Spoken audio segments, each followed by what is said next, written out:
Here are 10 reasons why the Michigan Wolverines should beat the USC Trojans on the road this Saturday. It's going to be a 7:30 p.m. Eastern Time, 4:30 p.m. Pacific Time kickoff. Michigan, they are 2.5-point underdogs to a USC Trojan team that is coming off of a bye, and they are angry and desperate for a win after a pretty humiliating loss to Illinois.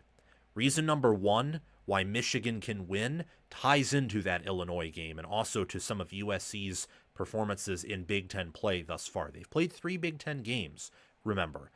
Before I continue, liking the video, watching the video all the way through, and commenting your thoughts down below are the best ways to support the channel, as they help push me into the algorithm, help me to receive a larger paycheck that I can use to reinvest in producing elite analysis for you all. Subscribing to the channel, hitting the notification bell, sharing the video around, and supporting us in other ways that you can find out via the description are other awesome ways to support our operation at College Football with Sam. We are becoming the best. We want to be the best. Thank you all for making that possible. The most out of any team in the Big Ten.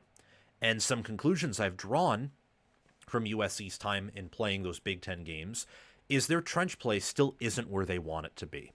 Michigan clearly has a trench advantage here, both offensive line versus USC's defensive line and their defensive line versus USC's offensive line.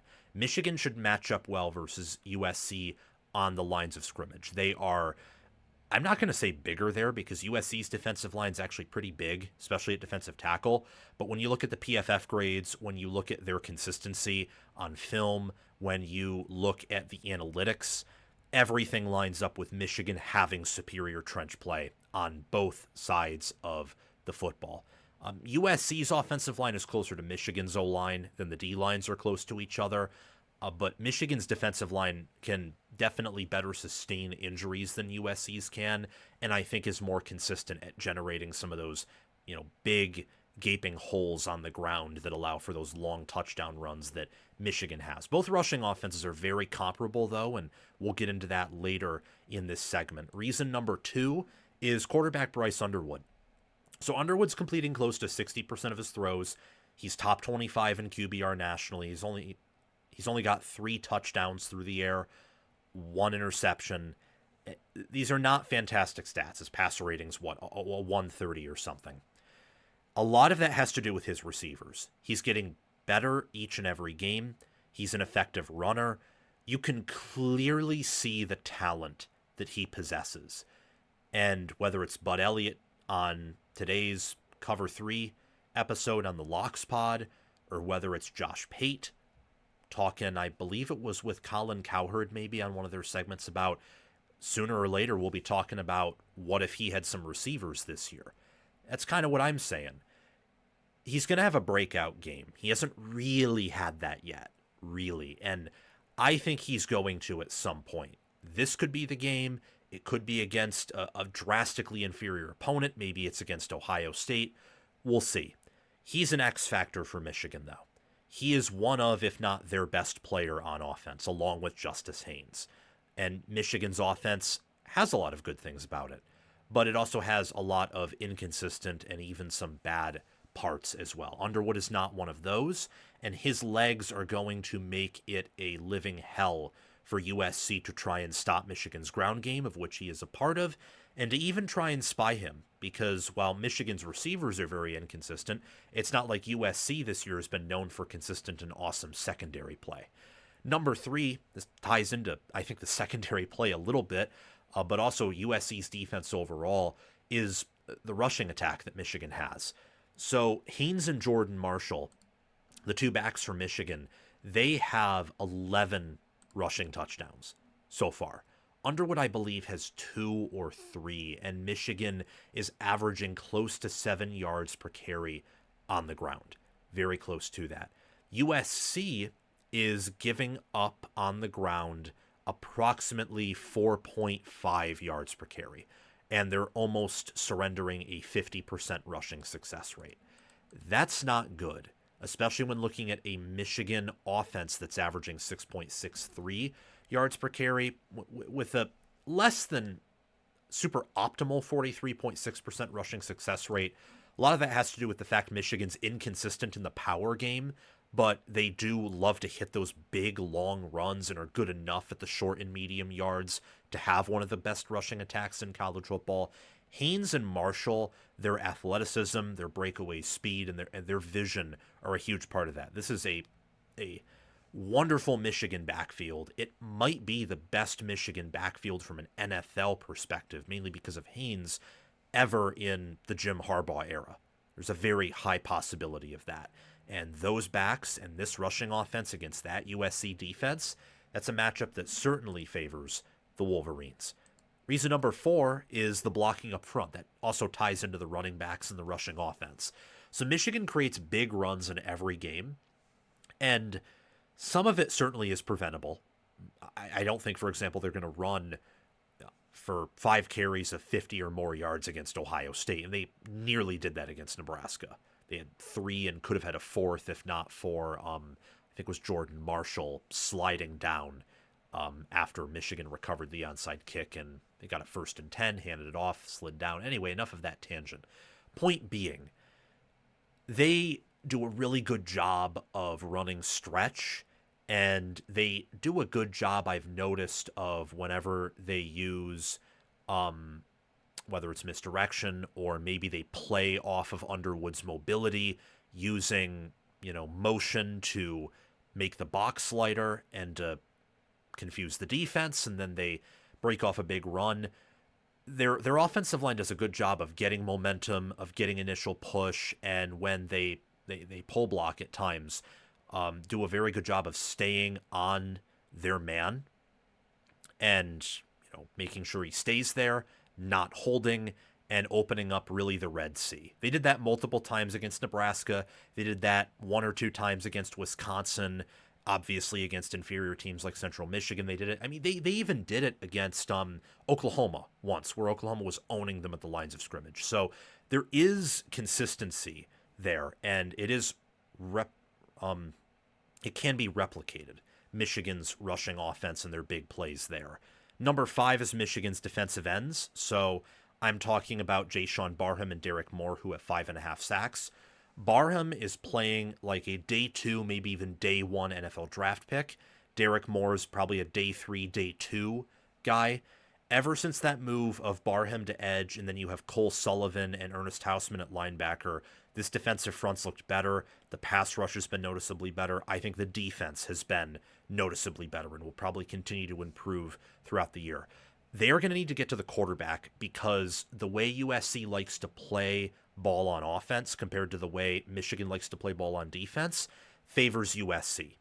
Michigan likes to play their corners off, and they like to keep their defensive linemen and linebackers inside the tackle box and very close to the line of scrimmage, especially on 3rd down, and then back out of that.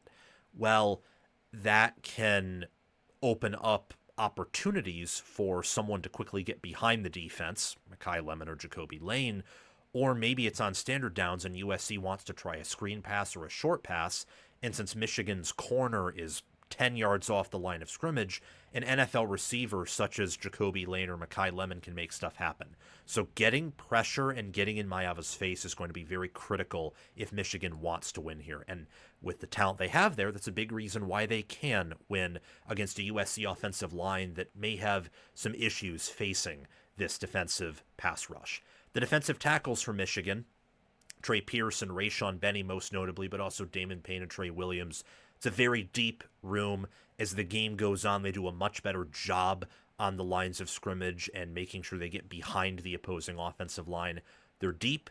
They can rotate. They do not have the shock and awe talent of Mason Graham or Kenneth Grant that they did last year, but they are deeper there. It's harder to, I think, wear down this defensive tackle core than last year's. They're only allowing 3.6 yards per carry, which is 10th in America. Curious to see how they go up against Killian O'Connor, or more likely John Ray Reed, who's the second-string center who's going to be starting in this game, because I believe O'Connor is confirmed out. If not, it's more likely than not he's not going to be playing in this game. Reason number 7 for Michigan are their linebackers. Ernest Hausman and Cole Sullivan, they have 3 sacks on the year. Again, I can't state enough that I think moving Barham from linebacker to edge was a phenomenal move because Sullivan's good enough to be on the field. Michigan's linebackers and defensive backs, the further you get from the defensive line, I think the worse this defense gets. But similar to last year, they are improving every game. And these linebackers, I think, have a real opportunity to get to the quarterback here, to tackle Waymon Jordan, Eli Sanders, or Maeva, even to spy Maeva. And they can play an integral part in what would be a huge Michigan win here. Number 8 are the Michigan defensive backs, who grade out on PFF and in coverage statistics better than I expect. I'm beginning to think that Michigan's struggles against the pass and on third down have a lot more to do with scheme than personnel, is what I'm beginning to think when looking at this defensive back group. So they're gaining experience. They're young with Rod Moore back. And I know it was Wisconsin, but Wisconsin's wide receivers are very underrated. And I think their third string quarterback, I've already forgotten his name, is better than Danny O'Neal. I think they're getting better at secondary every week. And now that Moore's back, I think you'll really begin to notice that. They're going to have their hands full with these USC wide receivers, especially if Jacoby Lane is healthy. But even if he isn't, Lemon and Maeva have a special connection. You got to make sure that you can blanket Lemon and try to force USC to get the ball to other more unfamiliar targets. Number 9 are the Wolverine tight ends. Their blocking, their catch, all that's invaluable, especially when the Michigan wide receivers are very inconsistent in catching the football. And reason number 10, finally, is Michigan's depth edge. They are deeper than USC.